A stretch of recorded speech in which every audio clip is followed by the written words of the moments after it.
Nafarroak aurrera pauso handia egin du trantsizio ekologikoan Nafarroa Green estrategiarekin, 2030eko agendaren ingurumen jasangarritasunaren helburuak lortzeko. Energia berriztagarriak, hala nola eolikoa, eguzki energia edo biomasa, funtsezko oinarriak dira energia eredu berri baterako trantsizio horretan.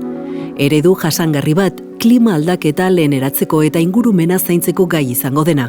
2023an energia garbia 100% berriztagarria, jasangarria eta publikoa sortzeko proiektu berri bat jarri da martxan. Nafarroako kanal fotovoltaikoa. Proiektu honen helburua Nafarroako kanalaren azalera eguzki plakekin estaltzea da, iparraldetik hegoaldera, dagoeneko eraikita dagoen azpiegitura aprobetxatuz, ingurugiro kalte berriak saihesteko. Eguzki plakez osatutako bidea aire zabalean igarotzen den kanalaren gainazalean eraikiko da, 57 kilometro guztira. Lehen froga pilotuan, 10 kilometroko tartea estaliko da Alaitz mendilerroan, Elo parean.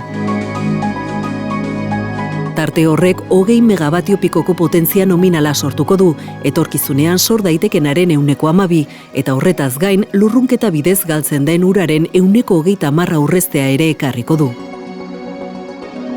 Lehen tarte honetan sortuko den energia 100% berriztagarria, eraikin publikoen energia hornidurarako erabiliko da, zuzenean diru publikoa aurreztuz.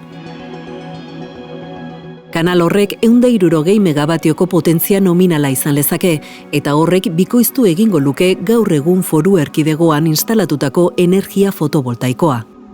Energia garbia, berriztagarria, jasangarria eta publikoa Nafarroarentzat. Navarra Green bai bada beste modu bat. Gobierno de Navarra. Nafarroako gobernua.